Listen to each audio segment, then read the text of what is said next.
අයිබෝන් වයඹ motor show 2026 මේ විදිහට දෙවෙනි දවස අද අවසාන දවස. ඉතින් මේ දවස ගෙවිගෙන යද්දී මේ වෙලාවේ මේ ප්‍රදර්ශන භූමියට ඔබ ආවනම් ඔබ ඉතාමත් වාසනාවන්තයි. ඒකට හේතුව තමයි කුරුණෑගල නගරයේ ලංකාව පුරාම මේ වෙද්දී ජනප්‍රිය අපේ ගුරුතරු හතරක් මේ ස්ථානයට මේ වෙලාවේ ඔවුන්ගේ සම්ප්‍රාප්තිය සටහන් කරා. ඉතින් ඔවුන්ගේ ඒ වාහනත් එක්ක තමයි ආවේ. ඉතින් අපි මේ වෙලාවේ සම්බන්ධ කරගත්තා උපුල් සර්ව. උපුල් සර් බොහොම ආදරයෙන් වයඹ වෙනුවෙන් I love වයඹ වෙනුවෙන් ඒත් එක්කම වයඹ මෝටර් ෂෝ වෙනුවෙන් ආදරයෙන් පිළිගන්න ගම. ඉතින් උපුල් සර් මේ යක්ෂයා මේ කළු යක්ෂයා දකිද්දී අපිට හිතන දේ තමයි මේකේ නැගලා යන්න තිබ්බනම් රවුමක් කොහොමද කියන එක.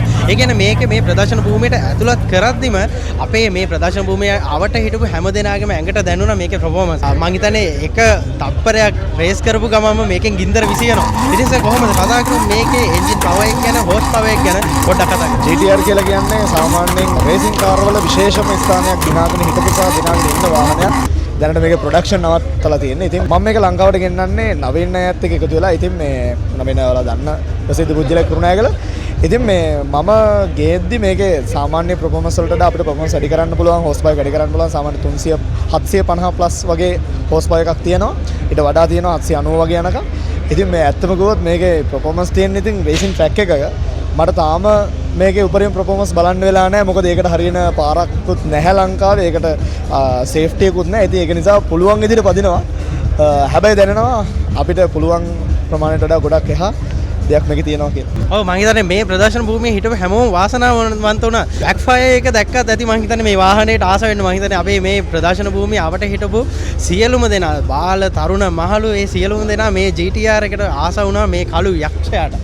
මන් දකින්නේ එහෙම. ඉතින් ඒකම උපුල් සර් කතා කරමු අපි මේ වයඹ මෝටර් ෂෝ 2026 මේ විදිහට අති සාර්ථකව දිගහැරීගෙන යද්දී අපි දකිනවා වයඹ පළාතේ මේ වගේ වැඩසටහනක් සංවිධානය වෙන්නේ පළවෙනි වතාවට. සර්ට හිතන්නේ නැද්ද මේ වගේ වැඩසටහන් තවත් වෙන්න ඕනේ? ඒ කියන්නේ පිරිස් ඇදිලා එන්න ඕනේ මිනිසුන්ගේ මේ තියෙන උනන්දුව. අපි දැක්ක මේ දවස් දෙක පුරාටම. ඒ කියන්නේ සර්ගේ අදහස මොකක්ද? ඔව් ඇත්තටම මේ මමත් කුරුණෑගල වෙලා දැන් අවුරුදු ගාණක් කරනවා. ඉතින් මමත් මේ පළවෙනි එක තමයි මෙහෙම අත්දැකීම මුහුණ දෙන කුරුණෑගලම. කොළඹ අරහෙම තිබිලා ගිහිල්ලා තිබ්බට මෙහෙ මුහුණ දෙන පළවෙනි එක. ඉතින් මේ මම දකින මෙතන චූටි ළමයි සෑහෙන ප්‍රමාණයක් ඇවිල්ලා ඉන්නවා වාහන වලට ආස කට්ටිය. ඉතින් අපිත් පොඩි කාලේ වාහන වලට ගේම්ස් වලට ආස කරපු කාලෙත් තිබුණා ගොඩක්.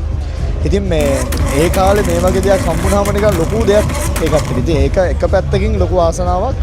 ඒ ළමයිට අනාගතේ මොකක් හරි වාහනයක් ගන්නවා නම් හරි ඒ පැත්තට ආස අර වැරදි දේවල් වලට යන්න නැතුව නිකන් හොඳ පැත්තකින් ඉස්සරහට යන්න හිතෙන්න හොඳ මේ අවස්ථාවක් කියලා මම හිතනවා. දෙවෙනි එක මම දැක්කා මෙතන ගොඩක් අය ඇවිල්ලා ඉලෙක්ට්‍රික් වාහන තිබ්බා වගේ එක වාහන වර්ග දාලා තිබ්බා, ක්ලාසික් වාහන තිබ්බා. ඒ අතර අර විකුණන විදිහට දාපු ඉලෙක්ට්‍රික් වාහන විශේෂයෙන්ම ගොඩක් තිබුණා. ඉතින් ඒවා දැකලත් මම දැක්ක ගොඩක් අය විස්තර දැනගත්තා.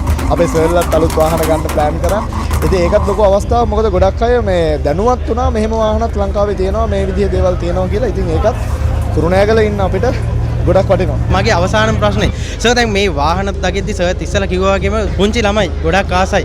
ඒගොල්ලන්ට සමහරවිට අද දවසේ වෙන්නේ නැති තමන්ගේ ජීවිතේ දිනන හීනයකට අලුත් මාවතක් විවර වෙන දවස. මේ වාහන දැක්කම තමන්ගේ අනාගතය ගැන තමන්ගේ අනාගතේ ඉගෙනගෙන හොඳ තැනකට යන්න ඕනේ කියන ගැන අපේ ආදරණීය වයඹ පොඩ්ඩොන්ටත් සර්ගෙන් පණිවිඩයක් දෙමු. මොකද සර් හම් වෙන අවස්ථාවට වෙන්නේ සර් බොහොම කාර්යබහුල නිසා. ඉතින් අවස්ථාවක් කරගමු මේක අපේ පුංචි පැටවුන්ටත් අනාගතයට යන්න ඕදනක් දෙන්න අවස්ථාවක් කරගන්න. අනිවාර්යයෙන් මං කියන්නේ අපි හොඳ විදිහට ආස දේවල් ළඟා කරගන්න නම් අංක එක ඉගෙන ගන්න ඕනේ. এডুকেෂන් බෑග්ග්‍රවුන්ඩ් එකක් නැතුව අපිට ගමනක් යන්න පුළුවන්. හැබැයි ඊට වඩා ගමනක් යන්න පුළුවන් এডুকেෂන් බෑග්ග්‍රවුන්ඩ් එකක් තිබ්බොත්. ඒක නිසා හොඳම දේ තමයි අපිත් පොඩි කාලේ මේවා දැක්කා. අපිටත් දෙමව්පියෝ ගුරුවරු කිව්වා ඉගෙන ගන්න ඔයාලටත් මේවා කරන්න පුළුවන් කියලා.